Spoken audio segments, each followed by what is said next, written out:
Sumpah Pemuda ini sebagai bentuk gerakan awal ya. Gerakan awal lahirnya pemikiran para pemuda. Artinya kan pemuda pada saat itu membuat Kita kan transisi dari siswa ke mahasiswa gitu. Kakaknya WM juga ya. Papua saya coba memakai paradigma bagaimana Papua itu tahun 2012 pendidikan. Tunggu dulu. Sebelum kita lanjut ke videonya, jangan lupa tuh tekan tombol like, comment, dan subscribe. Bukan begitu, Eca? Yoi Sobat Dermo, sama satu lagi, klik juga loncengnya. 1, 2, 3, action!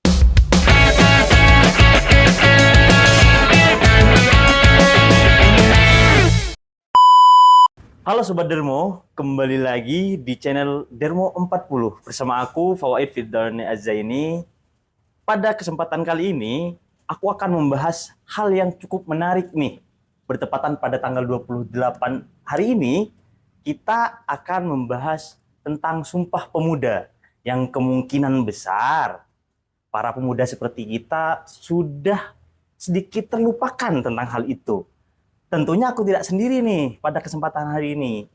Aku kedatangan narasumber yang cukup menarik ya untuk menemani kita pada podcast kali ini dengan Bang siapa Bang? Mijar Ali Fahmi. Bisa dipanggil Fahmi. dengan Bang Fahmi tentunya di sini. Baik, mungkin bisa diceritakan untuk dari backgroundnya Bang sendiri nih ya kan. Bang Fahmi dari mana? Tentunya untuk membahas hal ini, kita perlu nih, kan pada kesempatan hari ini, pada zaman ini nih, orang bakal didengarkan kalau orang itu berkualitas. Ya. Ya kan? Tentunya seperti itu, Bang. Kebanyakan yang saya pahami sendiri, orang akan didengarkan kalau misal nih, abangnya pinter atau abangnya memiliki apa yang mungkin orang nggak punya gitu. Seperti ilmu pengetahuan gitu ya, Bang ya. Mungkin bisa diceritakan, Bang. Ini dari pengalaman organisasinya atau? Mungkin dari background pendidikan dan organisasi. Oke, siap. Oke, baik. Terima kasih kesempatannya, teman-teman. Jadi kalau dari saya sendiri, itu aktivitas yang sering dilakukan dari maba sampai lulus tahun lalu. Ya. Nah, itu seringkali mengikuti kegiatan-kegiatan yang itu sifatnya diskusi.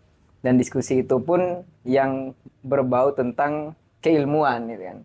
Yang memang jarang sekali, lebih khususnya pemuda menolak hal itu sekarang. Ya, kan? betul. Jadi begitu. Jadi saya suka hal-hal yang ditolak oleh orang. Nah, di sisi yang lain juga, sering mengikuti organisasi-organisasi khususnya di dalam kampus juga, gitu kan. Baik itu sebelumnya juga pernah di Ketua Umum Himpunan Agribisnis di Unitri, kampus saya. Juga pernah di Ketua Dewan Perwakilan Mahasiswa di Unitri sebelum. Nah, jadi aktivitas dengan pemuda itu udah sering sekali, dan di organisasi juga kita sering melihat kan sebenarnya bagaimana pandangan dan juga aktivitas yang dilakukan oleh pemuda ini bisa kita ketahui lah. Ya, mana betul. yang semangat, mana yang tidak, mana yang malas-malasan itu kita bisa ketahui. Nah, jadi itu yang dilakukan. Dan kalau saya sendiri backgroundnya jurusannya sebenarnya bukan ilmu-ilmu yang sosial, tapi ilmu agribisnis saya. Jadi kalau dibilang paham banget soal pemuda itu ya enggak banget, tapi aktivitas yang sering dilakukan itu ya sering kerana kepemudaan. Yeah. Kan? Nah, jadi begitu. Nah, mungkin sekarang karena kita udah mengetahui ya dari backgroundnya Abang, jadi aku pengen nih menanyakan tentang Sumpah Pemuda itu apa bagi Abang? Oke. Menurut pemahaman Abang sendiri tuh kayak gimana? Oke. Jadi saya melihat Sumpah Pemuda ini bukan hanya sebagai ucapan semata ya, bukan hanya sebagai ikrar semata yang diberikan oleh pemuda saat itu. Jadi saya sedikit flashback pada kondisi di mana apa sih yang melatar belakangi adanya Sumpah Pemuda itu sendiri ya. Nah, jadi Sumpah Pemuda ini kan terjadi akibat saat itu ada beberapa hal yang bisa kita lihat. Yang pertama saat itu pada tahun 1928 ke atas, ke bawah gitu kan. Itu seringkali belum ada persatuan. Jadi orang dari berbagai suku-suku, berbagai daerah itu belum ada yang namanya saling menghargai satu sama lain gitu kan. Karena memang ada perbedaan budaya di situ. Di sisi yang lain juga kita juga masih dalam kondisi kolonialisme, masih betul. Dalam proses kita dijajah. Jadi persatuan itu benar-benar dihindari oleh Belanda, karena kalau masyarakat Indonesia itu bersatu, otomatis masyarakat Indonesia ini akan lebih mudah melawan dan juga melakukan proses pembelaan terhadap dirinya, terhadap bangsanya. Jadi memang Belanda itu tidak pengen bangsa kita itu bersatu.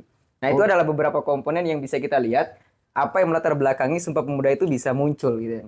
Nah, sehingga walaupun saat itu teman-teman yang ketiga itu, walaupun ketika 1908 kurang lebih kalau nggak salah, itu sudah ada Budi Utomo sebagai gerakan yang barangkali kita bilang sebagai gerakan awal di Indonesia, khususnya pemuda, tapi gerakan itu kurang masif.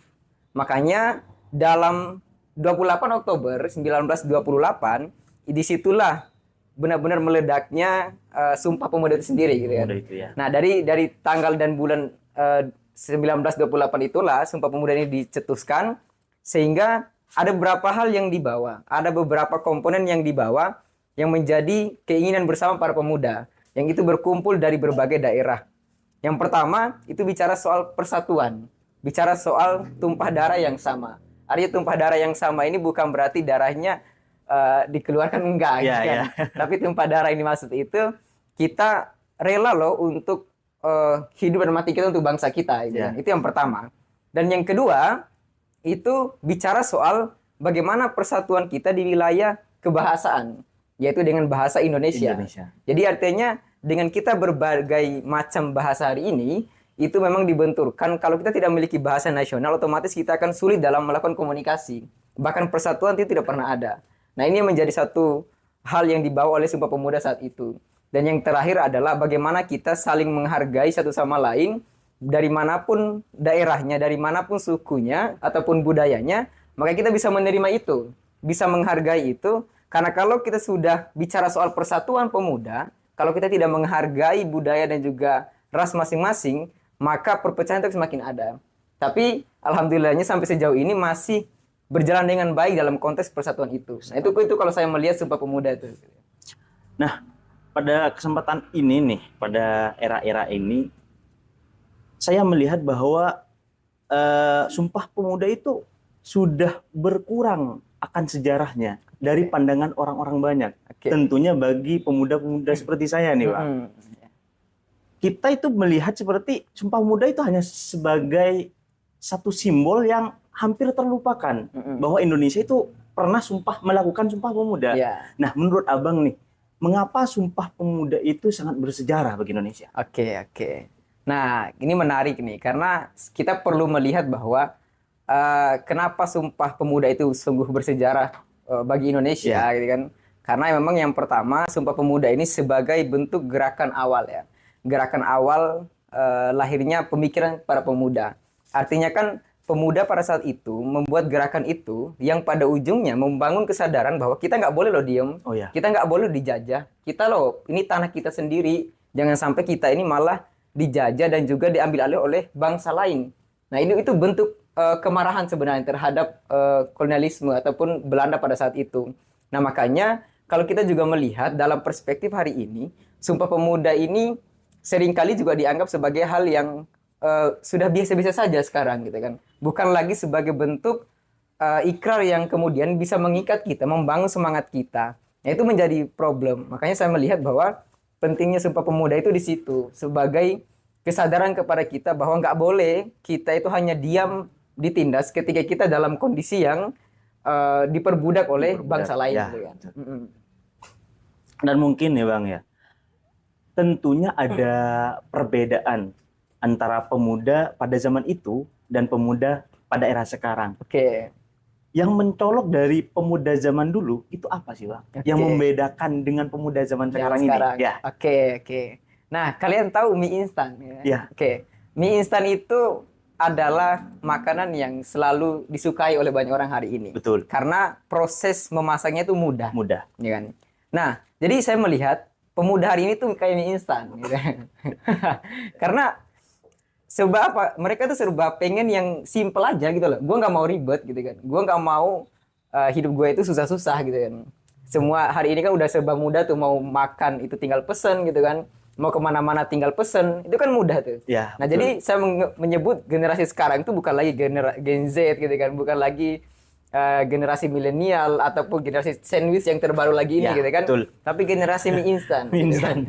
Jadi generasi yang maunya mudah-mudah saja. Nah, sedangkan generasi sebelumnya di masa-masa Sumpah Pemuda dari pra kemerdekaan sampai pasca kemerdekaan adalah pemuda-pemuda yang memang tidak menghendaki yang namanya yang instan. Mereka belajar mati-matian, mereka belajar mengembangkan cara berpikirnya sehingga mereka punya tolak ukur terhadap aktivitas kehidupannya. Kita lihat saja Sultan Syahrir misalkan, ketika dia di penjara, apa yang dia butuhkan? Bukan makanan yang enak, bukan scroll-scroll gitu. Tapi dia membaca buku, membutuhkan buku. Tan Malaka misalkan, ketika dia kemana-mana, dia tidak berbicara soal, wih gimana caranya saya bisa jalan-jalan, bisa healing ini. Enggak begitu. Tapi bicara, mana bukuku gitu kan. Bahkan ketika dia itu bekerja pun untuk membeli buku. Nah, sedangkan hari ini kan berbeda. Jadi hari ini bayangkan ya, toko buku yang semegah yang kita lihat hari ini, itu jarang sekali ramai. Betul. Dibandingkan mall-mall itu jarang sekali. Nah ini kan hal-hal yang kemudian menjadi permasalahan bahwa Sumpah Pemuda ini bukan lagi menjadi satu hal yang menarik gitu kan. Bukan lagi sesuatu hal yang harus dicermati lagi oleh pemuda hari ini. Tapi mereka menganggap bahwa Sumpah Pemuda ya udah selesai di 1928 aja. Kalau sekarang ya sekarang aja gitu kan. Oh betul. Padahal semangat itu yang harus terus dibangun. Bukan untuk kita kembali ke zaman kolonialisme, tapi menarik semangatnya bahwa kita hari ini juga masih dijajah loh sebenarnya.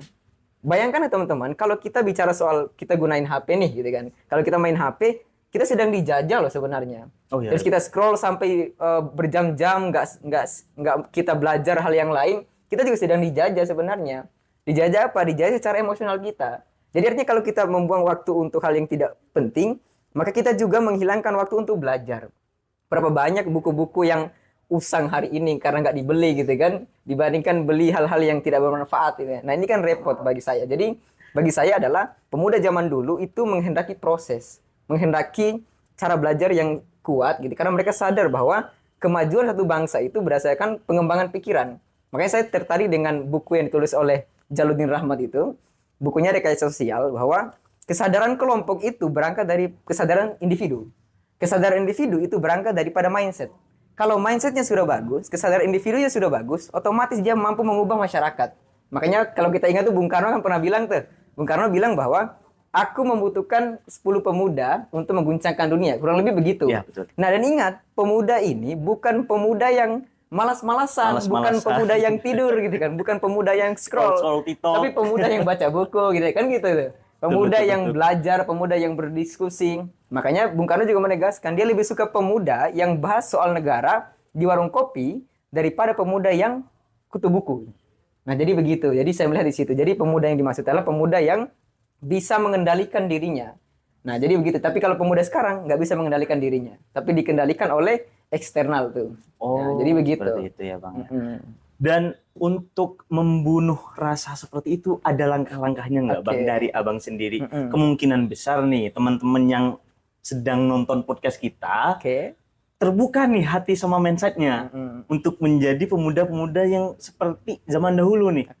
Semangatnya sudah mulai keluar, keingintahuannya itu sudah mulai terbakar juga ya Bang ya. Mungkin dari Abang sendiri ada langkah-langkah atau tata cara nih untuk hal itu. Untuk keluar dari kemalasan itu. Ya, keluar dari kemalasan itu. Yang pertama teman-teman, kita harus melihat bahwa sejarah itu bukan hanya sebagai makna kisah masa lampau, gitu, peristiwa masa lampau. Tapi sejarah itu adalah bentuk daripada suatu kondisi yang menjadi tolak ukur kita hari ini. Makanya kalau kita mau bicara masa depan, maka kita harus melihat sejarah. Bukan untuk kita ini menganggap masa lalu itu nggak selesai-selesai, enggak. Tapi dari sejarah itu tadi kita bisa belajar bagaimana pentingnya hal-hal yang nggak bisa kita lakukan, yang nggak boleh kita lakukan, ada hal-hal yang bisa kita lakukan. Jadi ada tolak ukur itu. Nah itu kalau kita mempelajari sejarah. Nah jadi yang pertama itu kita harus banyak-banyak belajar. Lebih-lebih khususnya soal sejarah. Karena kalau kita sudah belajar itu, otomatis cara berpikir kita akan semakin maju. Jadi ada satu kalimat begini nih. Kalau biasanya orang-orang kelas bawah itu biasanya membicarakan orang lain gitu kan. Betul. Biasanya kalau orang-orang tataran menengah itu biasanya membicarakan peristiwa. Tapi kalau orang tataran atas itu, tataran levelnya tinggi, itu bicara ide. Nah, jadi harapan saya itu, keinginan saya adalah pemuda hari ini itu bicara ide, gitu kan. Bukan bicara peristiwa, bukan berbicara kondisi orang lain. Gitu kan. Jadi artinya ide itu dari mana? Dari belajar. Belajar yang kayak gimana? Yang pertama baca buku gitu kan. Iya. Yang kedua kita berdiskusi. Dan berdiskusi pun jangan milih-milih orang gitu kan. Ketika kamu punya jurusan yang berbeda dengan orang lain, ya kan jangan pilih itu. Jadi artinya itu tadi, perbanyak baca buku, diskusi, perbanyak komunikasi dan juga relasi dengan orang lain kalau kita mau berkembang. Berarti bukan hanya sekedar jadi manusia yang hanya mengandalkan gosip ya Bang ya. Betul ya. Kan kebanyakan pada era ini tuh generasi kita tuh kebanyakan gosipnya daripada belajarnya Bang. Ya, betul. Sepertinya seperti itu yang terjadi. Ya, betul. Gitu. Dan mungkin nih menurut Abang bagaimana generasi muda tuh menjaga semangat para pemuda zaman dahulu agar Oke. terus berkobar dalam diri kita. Oke. Tapi sebelum itu kita kayaknya kehausan ini, Bang. Harus Oh, minum iya. dulu ini. Aduh. Iya, boleh. Ya. Silakan, Bang. Emang perhatian top sos ini. Tentunya biar makin lancar dan makin semangat juga ngobrolnya, Bang. Siap. Boleh. Ide-idenya biar makin tumbuh. Siap.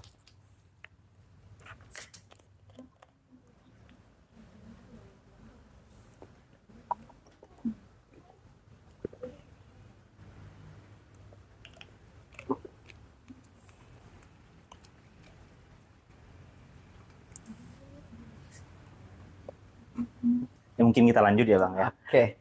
Ya jadi bagaimana nih Bang ya untuk kita-kita yang mungkin udah banyak diterpa media-media yang seperti itu. Kan sekarang nih udah banyak AI juga ya Bang ya. Ya. Yang makin membuat kita tuh semakin malas-malasan untuk baca buku, ngerjain tugas aja kebanyakan langsung copy paste ya Bang ya.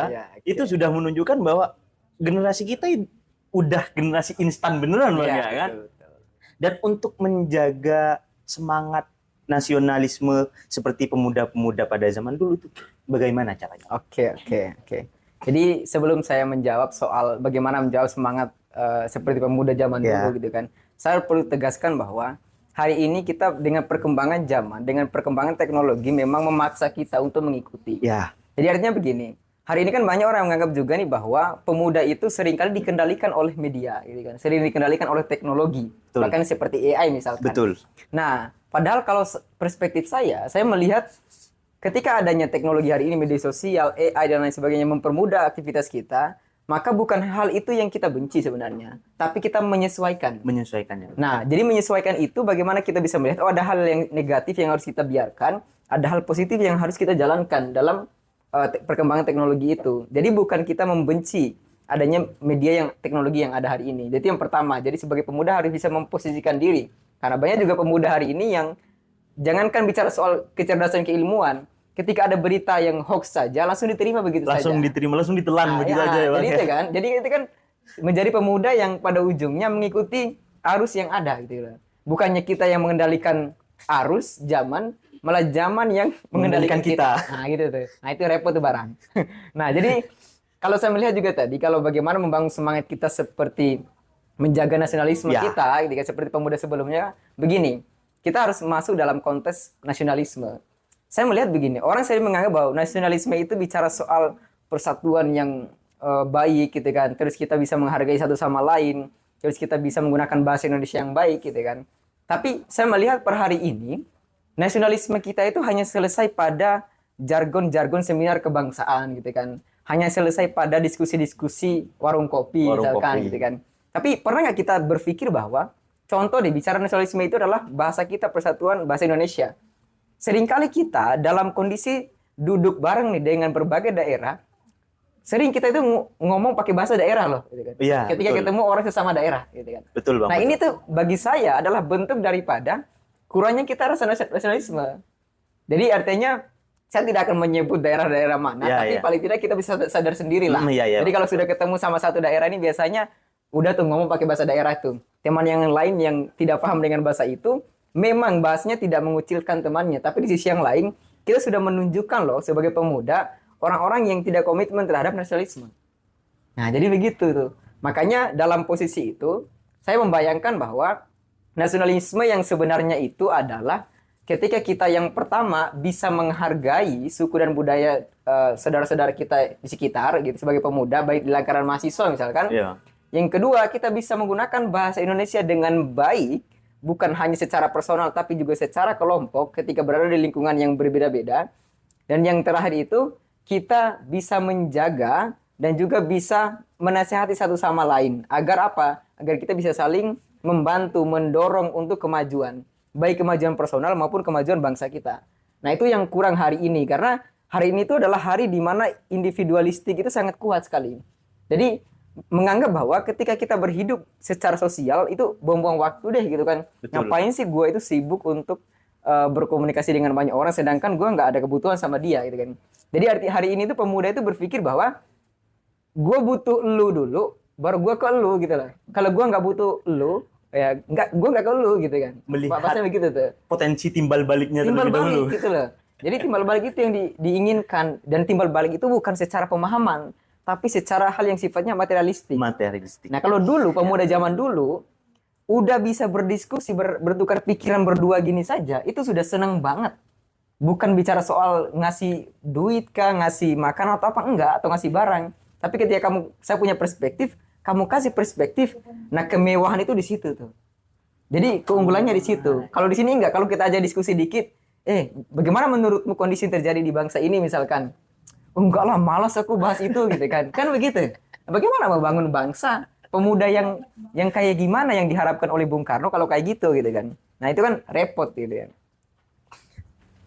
Nah, kalau kita kaitkan nih Bang ya, kalau kita kaitkan mengingat kondisi bangsa pada era ini yang sudah diterpa dengan teknologi-teknologi yang sudah cukup mumpuni nih Bang ya. Oke. Kalau dikaitkan pada bangsa sekarang, tantangan apa nih menurut Abang yang terlihat begitu besar bagi pemuda zaman ini? Oke. Kalau Selain teknologi AI itu ya Bang, selain perkembangan teknologi nih. Oke. Gitu. Nah, kalau saya melihat tantangan terbesar pemuda hari ini itu bukan orang lain, bukan rakyat Indonesia, bukan bangsanya, bukan, tapi individual pemuda itu sendiri yang menjadi tantangan. Karena begini teman-teman, kita itu selalu ketika ada suatu problem selalu menyalahkan orang lain, selalu menyalahkan bangsa kita, selalu menyalahkan pemerintah gitu kan. Saya bukan pro terhadap pemerintah, saya kontra sekali gitu kan. Saya bisa oposisi. Cuman di sisi yang lain, Betul. saya harus melihat bahwa kita ini kebanyakan nyalain orang gitu loh. Padahal kalau kalian pernah nggak sih? Saya pernah baca satu buku menarik, buku Filosofi Teras gitu kan. Buku itu selalu ngajarin kepada kita, udah kamu tuh nggak usah sibuk pada hal-hal yang nggak bisa kamu kendalikan. Nggak usah sibuk pada orang-orang sekitarmu yang tidak mendukungmu. Tapi fokuslah pada pengembangan dirimu. Fokuslah dalam mengendalikan dirimu. Karena ketika kamu bisa mengendalikan dirimu, otomatis kamu juga akan bisa mempengaruhi orang lain, bisa mengendalikan orang lain. Tapi dalam konteks yang positif. Nah, makanya saya bilang di situ, tantangan terbesar itu di situ. Sulit sekali mengendalikan dirinya. Bayangkan ya, apa contohnya? Kita bangun pagi aja deh. Bangun pagi itu sulit banget, gitu kan?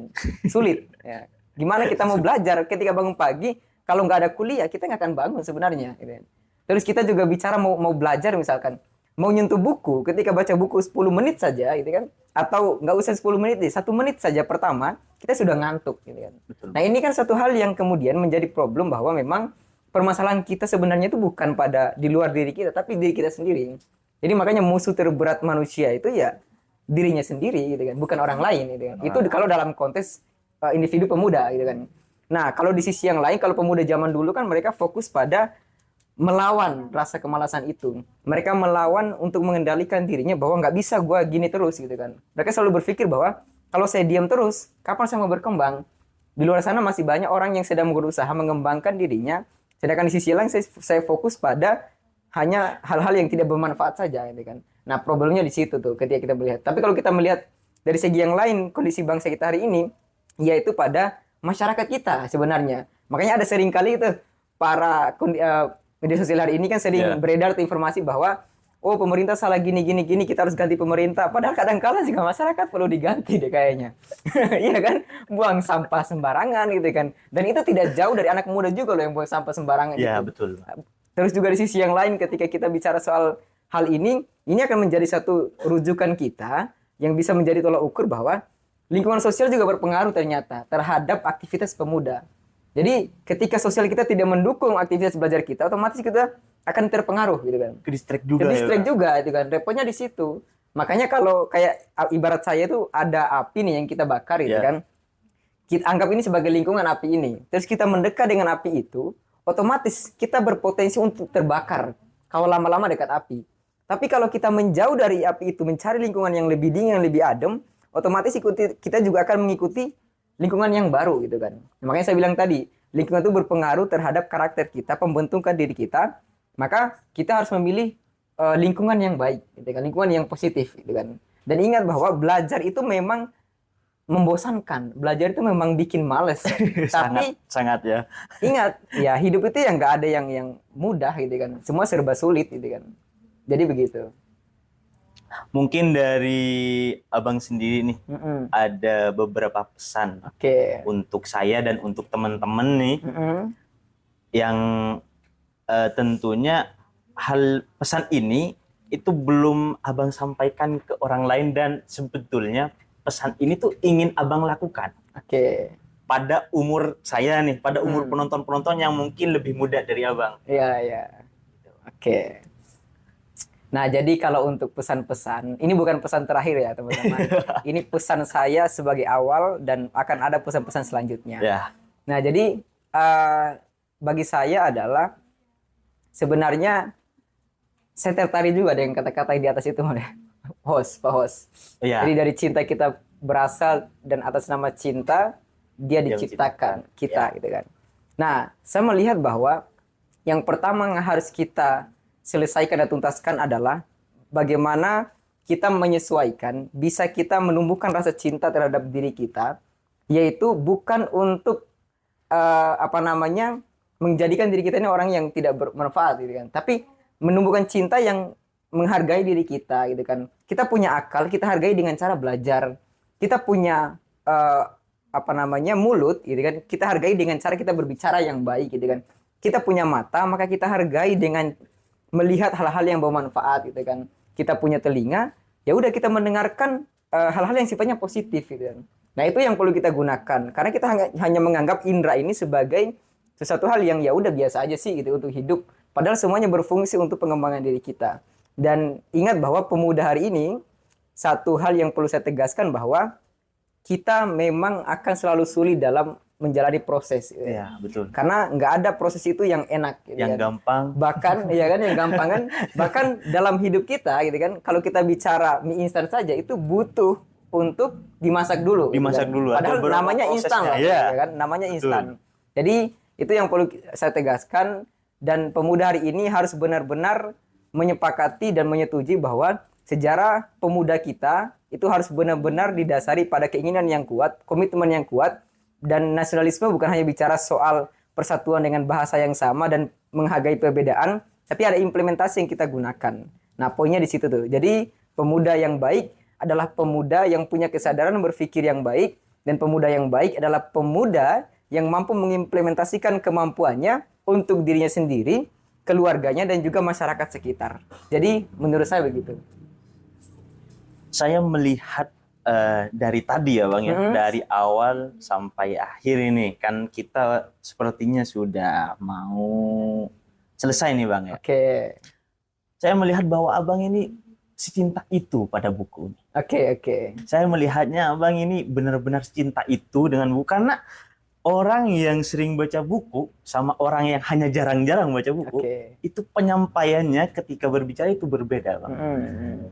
Nah, mungkin Abang ada rekomendasi buku atau tempat store buku nih Oke. yang mungkin bisa direkomendasikan untuk teman-teman Oke. yang pikirannya udah mulai terbuka nih, harusnya Oke, aku harus oke. baca buku nih, melihat Oke. podcast ini nih, melihat Abang ini nih sekarang nih ya kan, yang keren.